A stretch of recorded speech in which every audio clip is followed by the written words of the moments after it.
many young people think that, oh, they are young, they can just chill out, do whatever they want to do, they are healthy, they can eat junk food and nothing will happen to them, they can do all bad things without anything happen to them, they are going to remain young. And when they see an elderly person, they don't think that they will become old themselves. Do you think that you will live away from Allah Jalla wa Ala and live happily? This is a question that you need to ask yourself. This is one thing. Moreover, if you are a Muslim and just non-practicing Muslim, you will do so many filthy things. Oh, most of you are young, and let us speak openly. One of the biggest problems that take place between young people is zina, illegal sexual relationship, haram, to be more accurate, haram sexual relationship between brothers and sisters. And what will happen? The normal question is, Sheikh, I had haram relationship with a sister and I did not realize she became pregnant and then she had a baby. And now I am in a big problem. And the sister is saying, Sheikh, I had kind of emotion with the brother. We started to chat. After some time, we had haram relationship and now I have a baby. Some sisters try to commit suicide because they had an illegitimate baby in their bellies. And some brothers, they were trying to do all stupid things in order to force their girlfriends to have abortion, not to have a boy. This is the problem. Many Muslims, they think that it is a matter of a choice to practice or not to practice, and then you choose not to practice, you put yourself into so many problems, and then one time you will wake up. And when you wake up, it might be too late.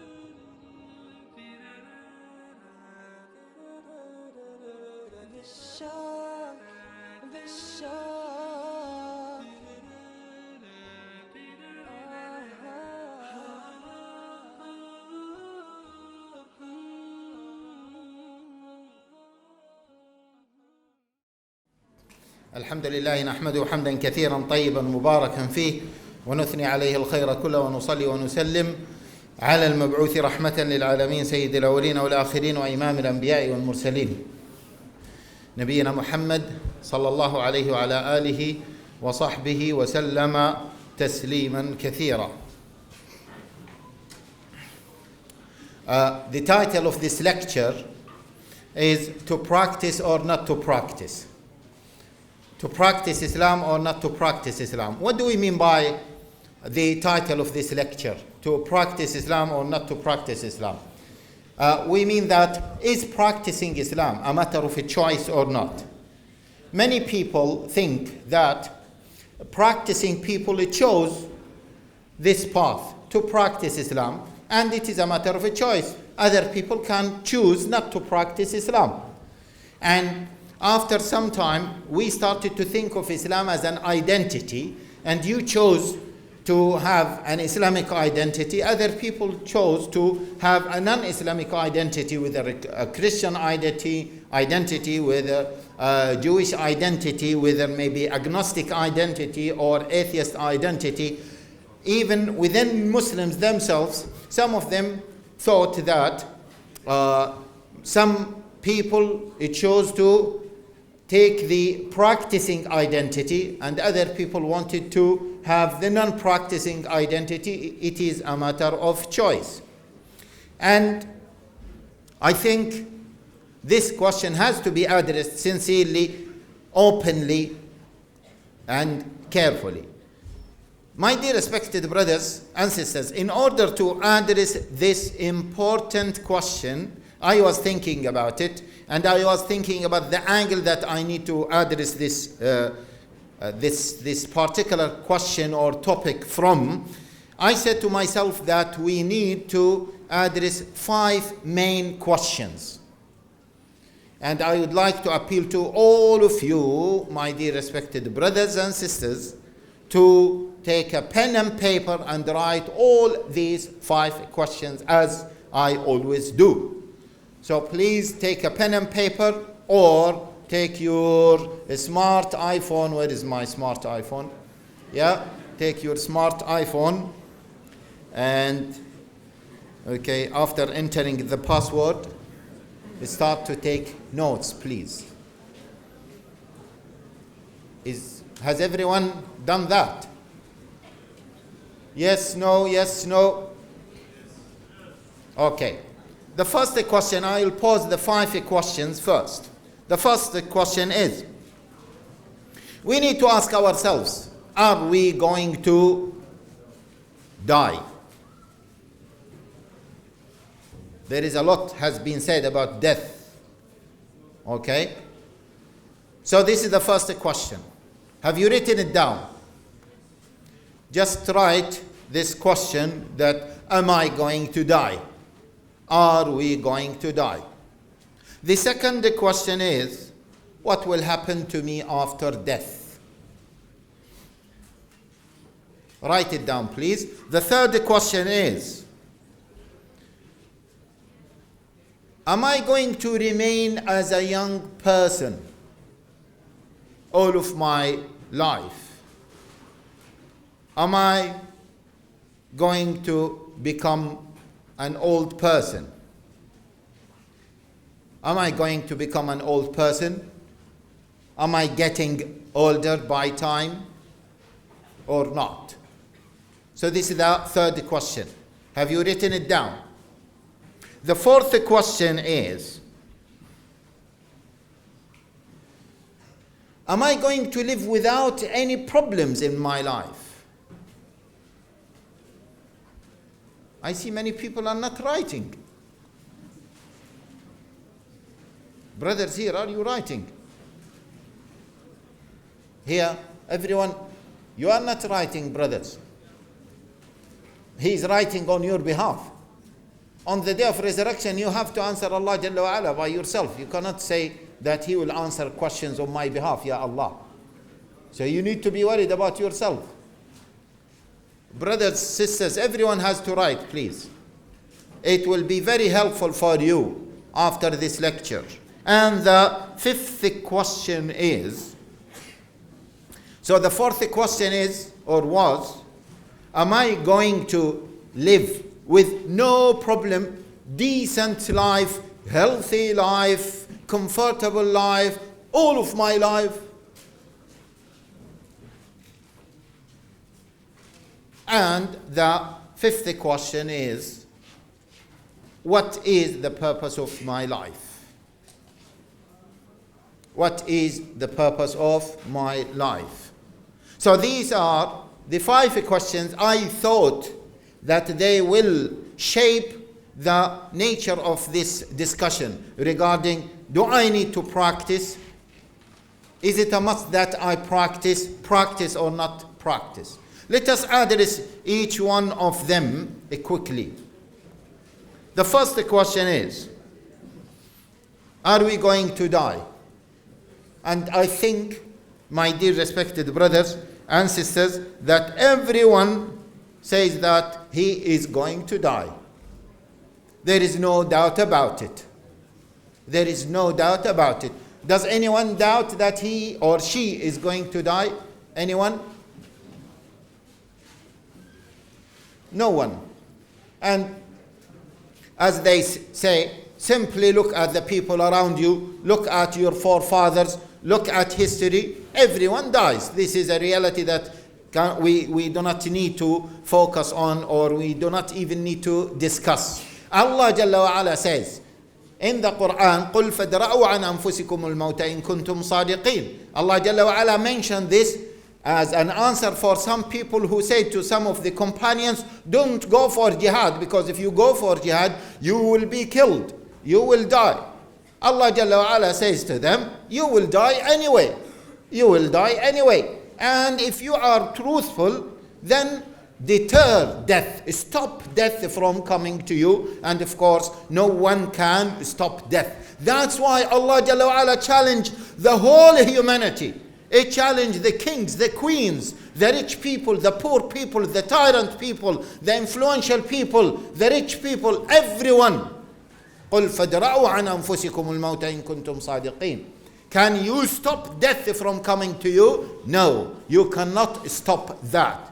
In fact, Allah Jalla wa Ala commanded us to remember death. The Prophet sallallahu alayhi wa sahbihi wa sallam said, remember death frequently. Remember it a lot, because it strikes the balance in your life. It strikes an equilibrium life, the balance in your life. If you were living as an ignorant person, as a jahil person, you do not care about anything, then remembering death will bring you to the reality, and then you will start to think about what will happen to you after death, and this will remove ignorance. You will start taking your life seriously. You will start taking life after death seriously. You will start taking the matter of your deen seriously. Also, on the other hand, if a person, he feels despair or he lost hope and he does not like life anymore, he wants to commit suicide or she wants to commit suicide because of whatever reason, they are depressed. If they remember that they are going to die anyway, this will strike the balance, because I am going to die anyway. I need to ask myself the real question, which is, what will happen to me after death? So then once the person who is in that situation, depressed, who lost hope, once he thinks or she thinks about death that is going to happen to him anyway, and this life is just a test, it is a passing by stage, then he will he will start to gain some confidence, and he will know the purpose of life, and he will take life seriously. He will start to think more sensibly about his life or her life, and then that will strike the balance. Okay, so that's why the Prophet ﷺ said, remember death frequently, remember it a lot. And as you know, it was the habit of the righteous people to remember death most of the time. Wahib ibn al-Ward, one of the righteous people, he said, if I forget death, remembering death one time, if I forget remembering death at one day, my life will be spoiled. My life will be what? Spoiled. And that's why Abu Bakr as-Siddiq, Umar ibn al-Khattab, Uthman ibn Affan, it was reported that they used to remember death, and once they used to remember death, they used to cry. The Prophet ﷺ, in one great hadith, although some scholars said it is not that strong hadith, said, Al-Kayyisu man dana nafsahu wa amila lima ba'da al-mawt. والعاجز من أتبع نفسه هواها وتمنى على الله الأماني. The wise person is what? The person who controls himself and he works for life after death. And the ajiz here, you can say the heedless people, the heedless person, the disabled person, the useless person, the ignorant person is who? Is the one who just go with his desires and he just dreams. He has some wishes and dreams. He doesn't work for life after death. So this is the first point. Are we going to die? This is a question, my dear respected brothers and sisters, we need to ask ourselves all of the time on a daily basis. So please, in front of that question, put a statement that we need to ask ourselves this question on a daily basis. It was reported that Umar ibn al-Khattab radiallahu ta'ala anhu had a ring. And in that ring, he gave himself an advice to remember death. So can you please put that? And I advise all of you, my dear respected brothers and sisters, to put in your phone or maybe Facebook, they said Fasad book or whatever, any way to remind yourself that you are going to die and you don't know when you will die. Okay. The second question is, what will happen to me after death? Am I going to vanish, perish, end, or am I going to live another life? Just a question. When Allah Jalla wa Ala holds everyone and everything accountable on the day of resurrection, and after the end of judgment, Allah Jalla wa Ala commands animals to what? To be turab. As Allah Jalla wa Ala says in the Quran, وَيَقُولُ الْكَافِرُ يَا لَيْتَنِي كُنْتُ تُرَابًا. Be just dust. This is the end of your life. That's it. And the disbeliever, he will wish to be dust because of the horror of the day of resurrection and because of the realities that he is going to witness or she is going to witness. So, the question is, am I going to live another life after death? How long will that life be? What kind of quality? Am I going to just live as a normal human being? They will put me in the grave. The grave is just a small hole, dark, maybe freezing, or maybe full of heat, heated from all sides. I am going to be put on that. I said to one of the brothers that whenever he said, how can I stop myself from committing sins? I said, when you remember something that causes fear for you. For example, I told him, something that causes fear for you? He said, I have something like rat phobia. You know rat phobia? He is afraid of rats. I said to him, that's good. Remember that your grave will be full of rats that will bite you, will eat you, and you will not be able to run away from them all of the time if you commit certain sins. And once you remember that, this will stop you from committing sins.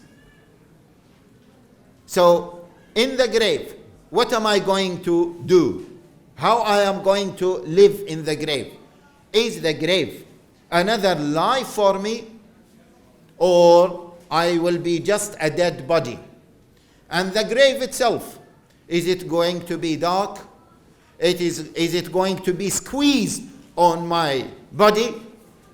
Is it going to be full of snakes, rats, or is it going to be full of joy? Just ask yourself this question. That's why the righteous people used to visit graveyards a lot. The Prophet ﷺ said to us that he prohibited us in the beginning from going to graveyards, and then he recommended that we visit graveyards because it reminds us of the reality of death. Many of the righteous people used to place themselves in the grave at certain points just to remember that they are going to be put on that grave. I sincerely advise you brothers, in particular brothers, to go and visit graveyards and to look at graves and to imagine themselves be put on that small dark room for ages. And not only that, for sisters, I advise you to remember any person whom you know who passed away 10 years, 20 years ago, and just think about them. Where are they now? They are in the grave. What kind of lifestyle are they living in? Are they enjoying it? Are they suffering? Is the grave dark? Is it so hot? Are they fully naked and it is freezing? Is it full of rats? Is it full of snakes? Is it full of other things? What is it? How? Just a question. You need to pose it for yourself, on yourself.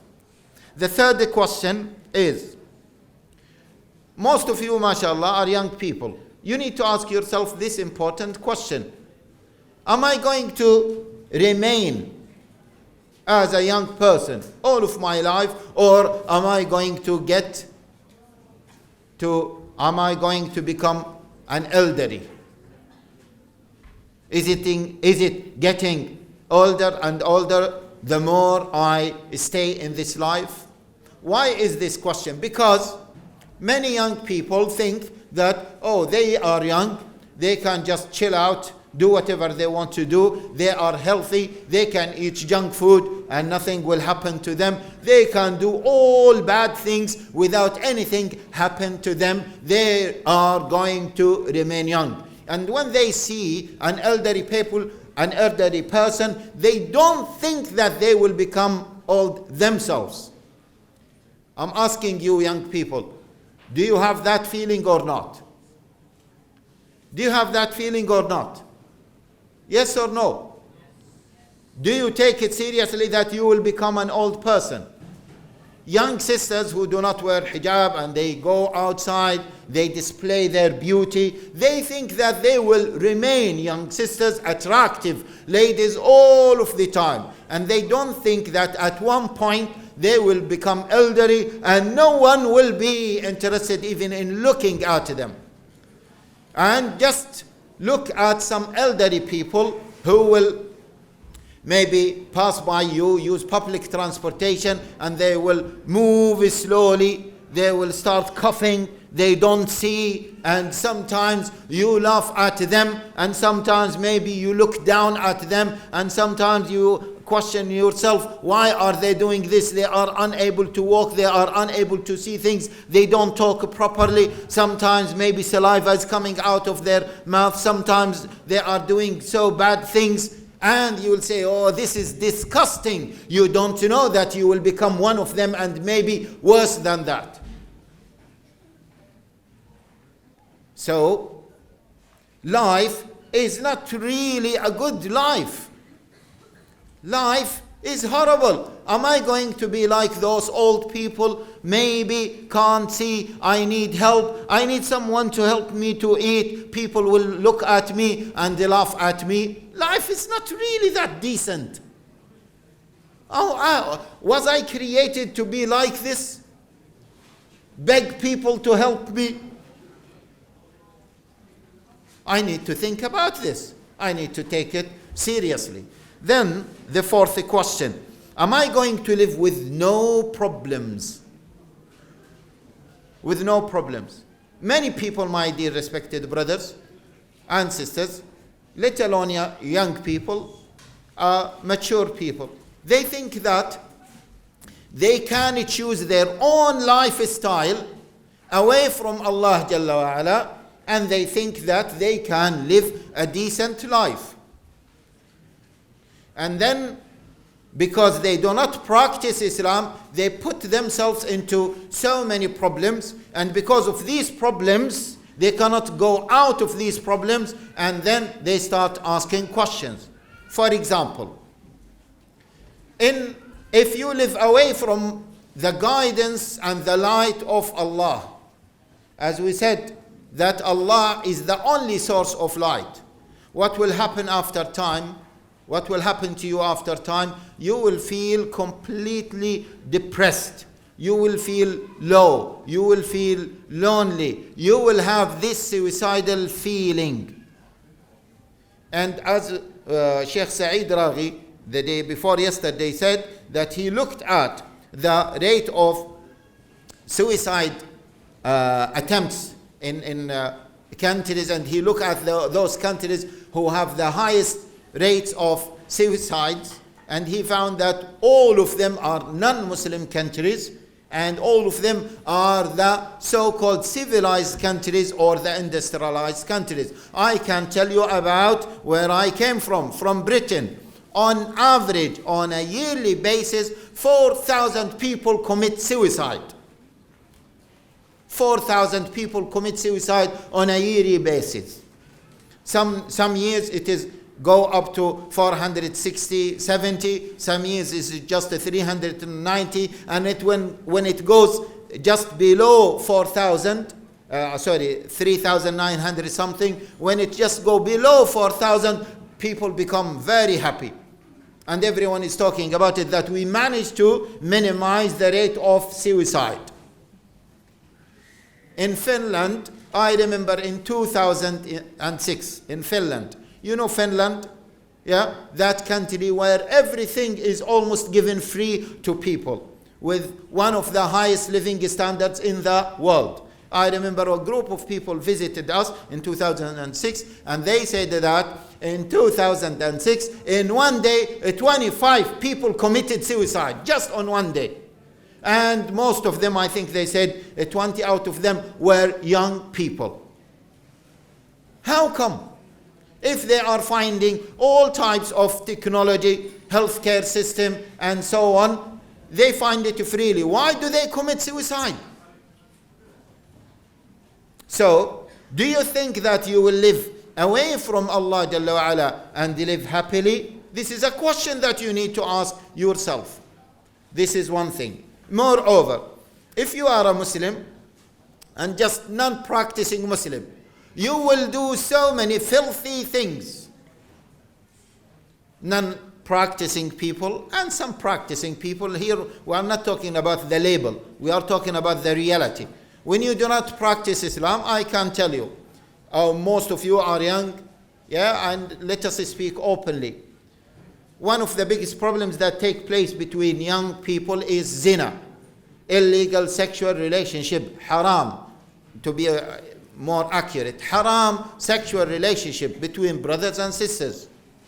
And what will happen? The normal question is, Sheikh, I had haram relationship with a sister, and I did not realize she became pregnant, and then she had a baby. And now I am in a big problem. And the sister is saying, Sheikh, I had kind of emotion with the brother. We started to chat. After some time, we had haram relationship, and now I have a baby. Some sisters try to commit suicide because they had an illegitimate baby in their bellies. And some brothers, they were trying to do all stupid things in order to force their girlfriends to have abortion, not to have a boy. And I remember, 3 weeks ago, two sisters came to me in the Islamic Sharia Council. One sister with good hijab sister, and the other sister with very poor hijab. She just put a scarf on her head when she entered Sharia Council because of the name, Sharia Council. She put hijab. And the sister with hijab was talking, and she told me that this sister is the girlfriend of my brother. I said, okay, interesting. So the sister is coming with another sister, and she's saying that she's the girlfriend of my brother. I said, okay. And she said, Sheikh, the problem now is my brother had haram relationship with her, and as you can see, she is pregnant. I am used to this. I said, okay. And she said, but the problem is slightly bigger than this, Sheikh. I said, okay. What is the problem? She said, the matter of fact is this sister is married. I said, now we need to, think about it. And then, wallahi, the brothers and sisters, I'm telling you what happened with me. This is a genuine story with no exaggeration whatsoever. Then I said, okay. She said, we want to make it halal. I said, interesting. What do you want to make halal? You want to make this a child who came from zina halal? She is married. What do you want to make it halal? To take her from her husband and to marry her to your brother in order to make it halal? What do you mean? Then she said, Sheikh, to be honest with you, there is a bigger problem. I said, oh, bigger problem than this. She said, yes. I said, what is it? She said, she has been living for years as a girlfriend with my brother. I said, yes. And she said, that is not the first child. She had a child from before, from my brother. I said, where are we living? Are you really Muslims? Are you really Muslims? This is the problem. Many Muslims, they think that it is a matter of a choice to practice or not to practice, and then you choose not to practice, you put yourself into so many problems, and then one time you will wake up. And when you wake up, it might be too late. Are you following, brothers? Sisters, are you following? It might be too late. And then this lady who was pregnant, when I told her, the Islamic ruling is, this boy, this child, and the first child, they will never be the children of your boyfriend. She said, what? I said, they will never be the children of your boyfriend. Why? How? I said, you want to do all filthy things and you want to come to the sheikh to fix all your filthy things for you? This is impossible. She said, who will be the father? I said, this is a long story. You need to bring your husband. And the husband, we need to tell him that those children are your children. She said, no, I know that they were not his children. I said, this is the ruling. Either he will accept them, or if he rejects them, we need to have something called li'an, cursing. And after cursing, we will say that the marriage is dissolved, and those children will never be the children of your boyfriend. Never, ever in your life, whatever you do from an Islamic perspective, you can't do that. It is haram for you to do that. They will be not mahram for him. They cannot have inheritance. He cannot live with them as a father. And she started to cry. She went mad. I said, is it because of me or is it because of you? So I can give you hundreds of stories like this. One of the recent stories that I came across just in one of the European countries where I was there, without mentioning the details of that, is, in fact, let me mention two stories. A sister was raised up as a Muslim. She said, I used to be proud to be Muslim, but I was living as an ignorant person, jahil person, completely.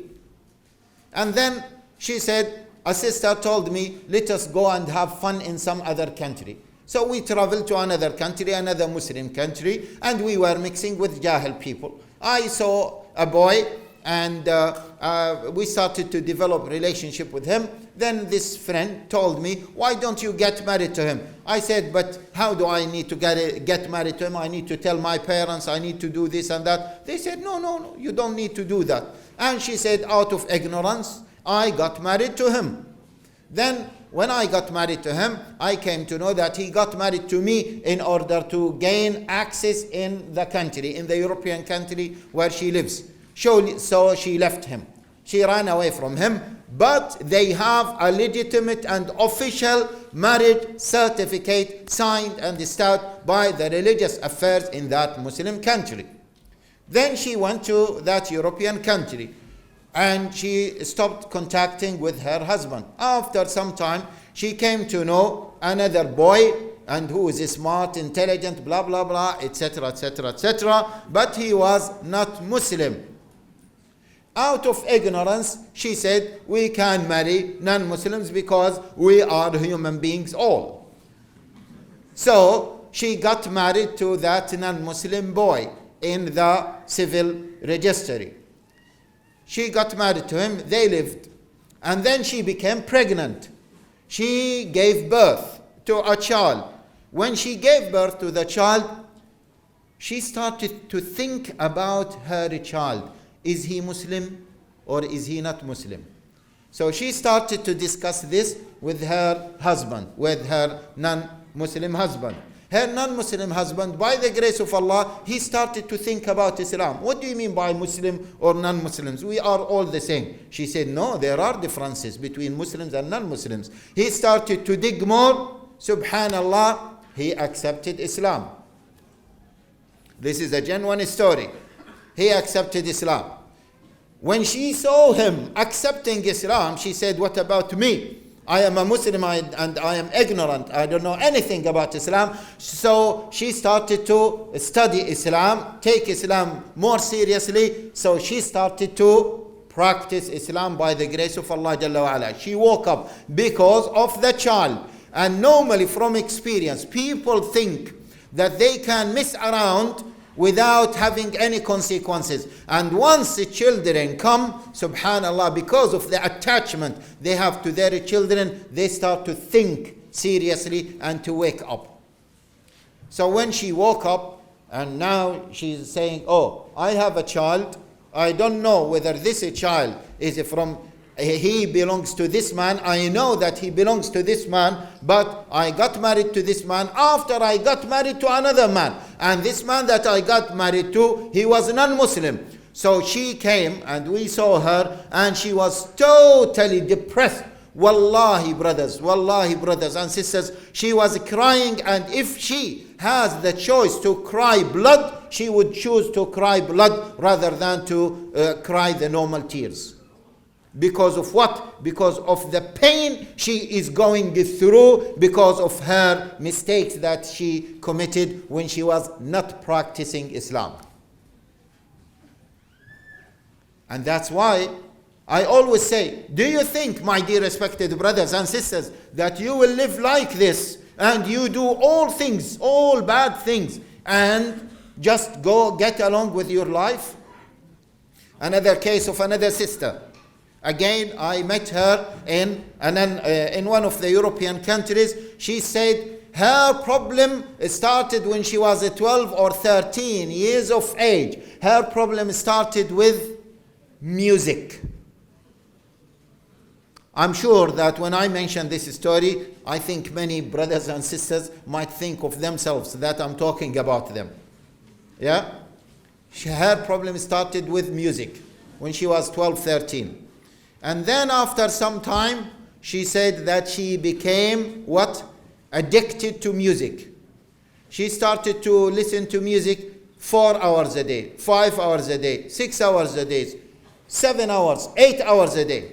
And then she started to think that she is mad if once she leaves the music, she goes to the reality. She lives the reality and she wants something to take her back to the virtual world that she used to live in when she listens to music. So what brings her to that world? If she leaves the music, she lives the real life. She doesn't like to live the real life. She cannot bear the real life. So what she started to do, some of her friends told her, it is simple. If you leave music, yes, or you are afraid that you might lose your hearing, all what you need to do is to what? To smoke weed. And that will take you to another virtual life. And she started to smoke weed. She started to smoke weed. And then that is the end of her life, when she started to smoke weed. Okay? And of course, I don't want to mention what happened to her. Very embarrassing. A brother, leave sisters, a brother rang me just a few months ago, and he told me that he was ignorant and with his sister. Okay, they were ignorant, not practicing the deen. Listen to this. This is a genuine story, very sad story. He said, years ago, Sheikh, years ago, what happened? We were ignorant and we were listening to bad stuff, watching bad stuff. One time our parents left the home, and I found that I am just with my sister. She was young, 11, something like this, but she was jahil as well. Then I took an advantage and I slept with her. And after that, I started to wake up, what have I done? And she started to also wake up what she has done. And then later on, years after that, I started to practice my deen. She started to practice the deen. And then all of us started to question, what did we do?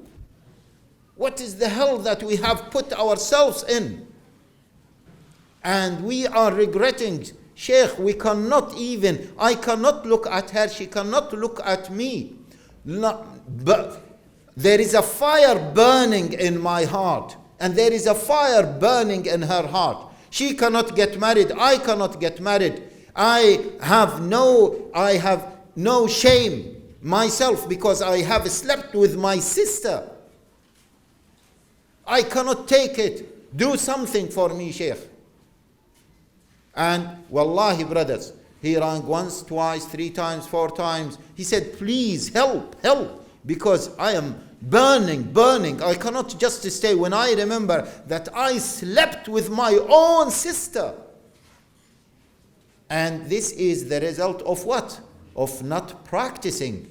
People think that, yes, you can get along, not practice your deen, do whatever you want to do. And then, as the shaitan is saying, وقال الشيطان لما قضي الأمر إن الله وعدكم وعد الحق ووعدتكم فأخلفتكم وما كان لي عليكم من سلطان إلا أن دعوتكم فاستجبتم لي فلا تلوموني ولوموا أنفسكم.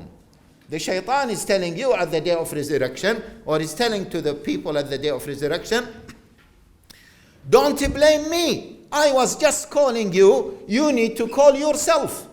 And this ayah, Ibn Abbas radiallahu ta'ala anhu mentioned the story, the well-known story regarding this ayah about that person who used to be like a priest, a religious person. And in his town there were 2 brothers or 3 brothers with their sister. And they want to go for jihad. So they said, if we go for jihad, we will abandon our sister. Where are we going to leave her? So they said, let us leave her with this righteous person, with this religious person. So they left her with this religious person to look after her.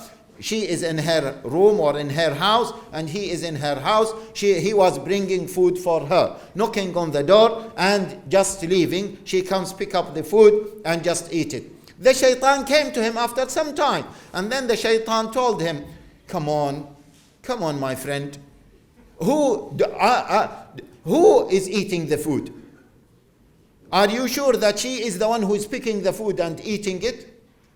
Just wait until you see that she is coming and picking the food. Wait, look at her. When she picks the food, you leave. So he started to look at her when she comes and pick the food and goes home. Then the shaitan came to him and he said, come on. She has been like this, not talking to anyone for ages, man. Just go and tell her, how are you, sister? How is everything? Do you want anything, any help, etc., etc. So he started to do this. After some time, what happened? He had zina with her. He had haram relationship with her. Then what happened? She gave birth. The shaitan came to him and said to him, you are stupid. Now she gave birth. Her brothers will come. They will see that she had a child. They will ask themselves, where does she got the child from? So he told the shaitan, what shall I do? He said, just very simply, kill her and kill the boy. And that's it. And bury them and tell her brothers when they come back that she died. So he done it. He killed her. So what did he do? He fornicated. He had an illegitimate child, and now he killed both of them. Then her brothers came, and they said to him, where is our daughter? He said, died.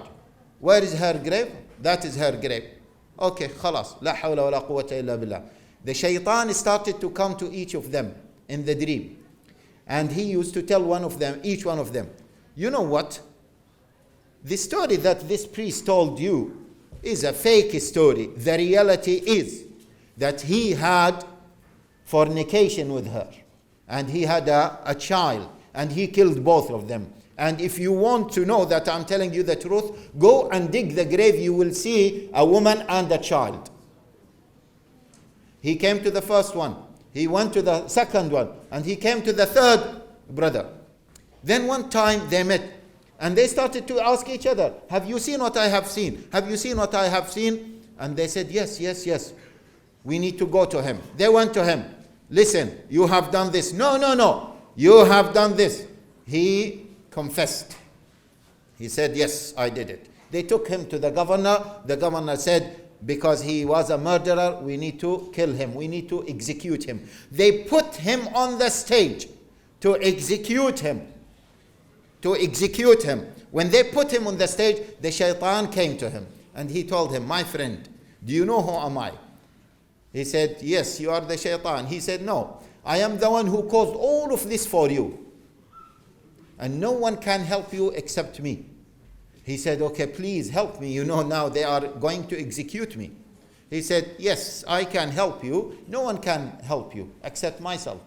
He said, how can you help me? He said, I want you to make sujood for me. I want you to make sujood. He said, I can't. I'm shackled. I can't do sujood. He said, just do it by your eyes. Do sujood. Intend to do sujood by your eyes. Flick your eyes and that's it.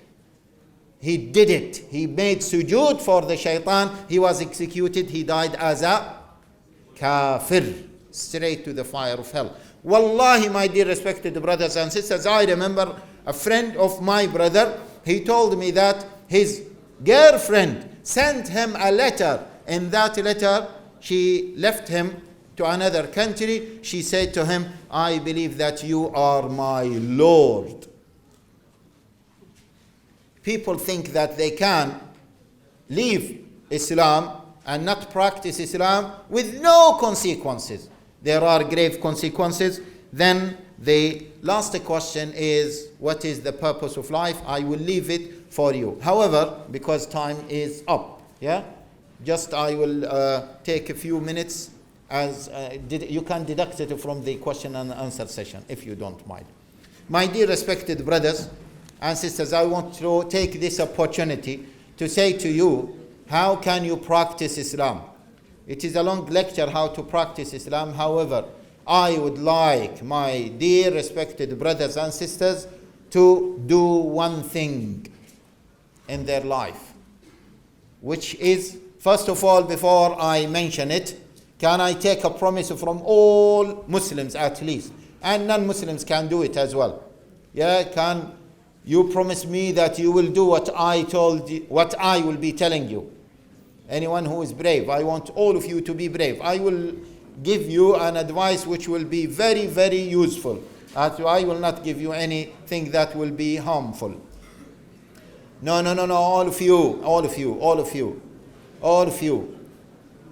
all of you. Okay. My dear respected brothers and sisters, I want every one of you to take on a daily basis his medicine or her medicine. What is your medicine? It is the Quran. My dear respected brothers and sisters, life has no value without Quran. Wallahi, life is dark, is boring, is depressing without Quran. And if you do not enjoy Islam, if you have problems about Islam, if you have doubts about Islam, if you do not feel, if you do not know the purpose of life, if you do not enjoy practicing difficult practices of Islam, you should realize that your attachment to the Quran is so weak. If there is an ex-Muslim, they told me that there is a sister who left Islam. You know, sister, why you left Islam? Wallahi, I testify by Allah, I swear by Allah that you left Islam because you left Quran. You were not reading Quran. Had you been reading Quran, wallahi, you will not leave Islam. And let us take a challenge between me and you, or between me and anyone who left Islam. Go to Quran. Read Quran for 1 month On a daily basis, read it for 15 or 20 minutes only. On a daily basis for 1 month with an open heart, and come to me after 1 month.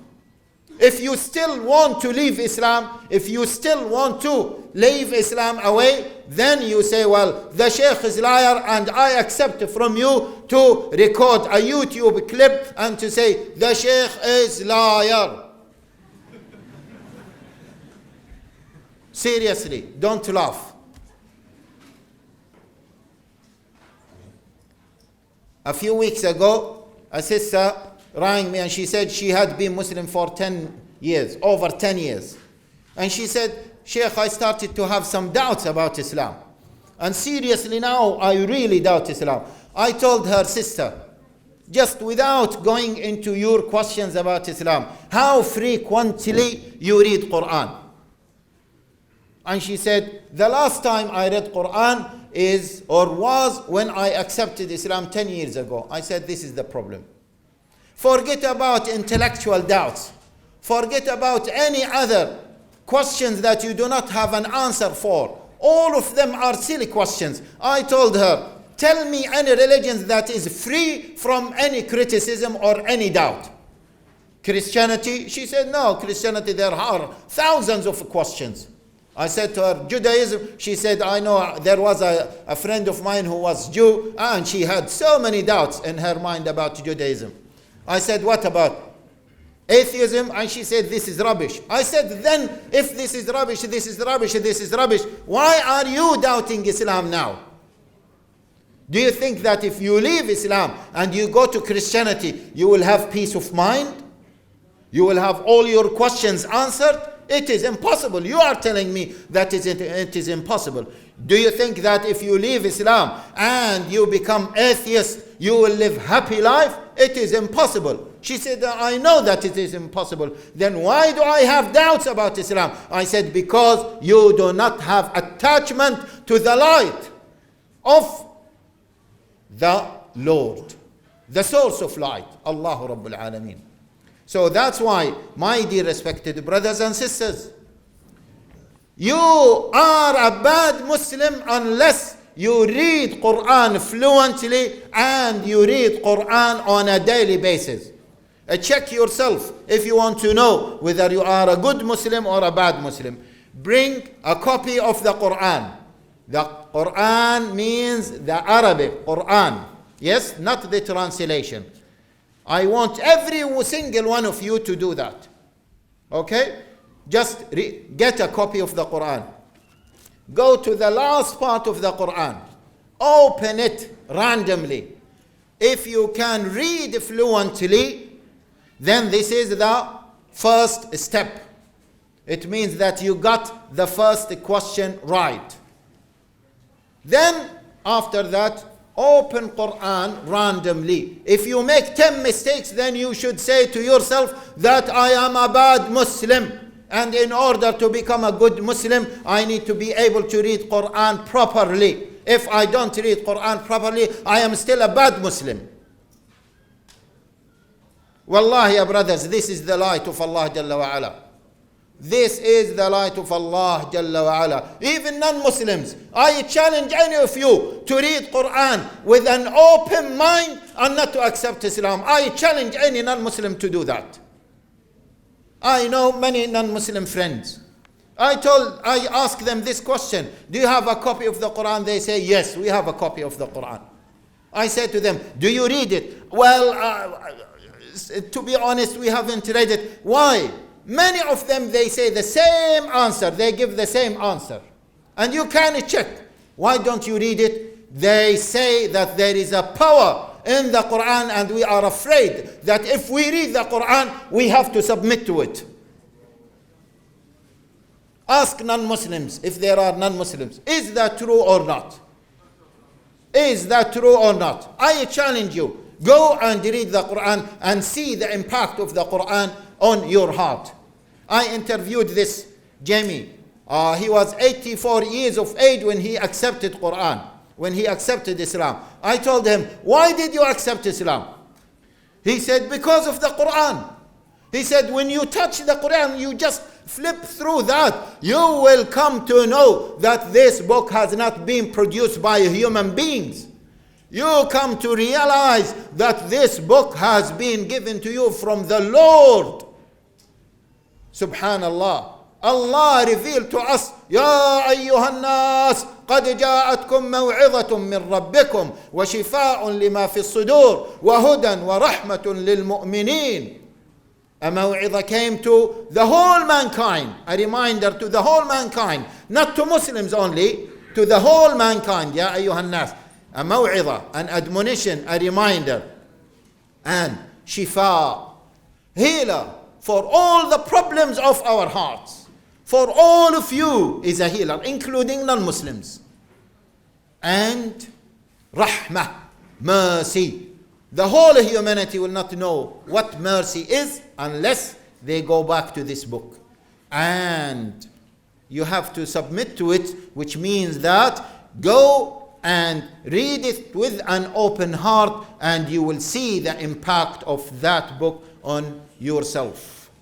This is my advice to my brothers and sisters, to my colleagues, and to those who came to report me to the media as well, because somebody told me that there are some journalists who came to report you to the media, and I said to them, welcome. Maybe they will give me more maybe free advertisement for the media. And please just report to the media that I said to everyone, read the Quran. But those people who are coming to do that with a bad intention, I'm calling them to read Quran before they bear the consequences of not reading Quran and not submitting to it. Jazakumullahu khaira. Sorry for taking more than my preserved time. Assalamu alaikum wa rahmatullahi wa barakatuh.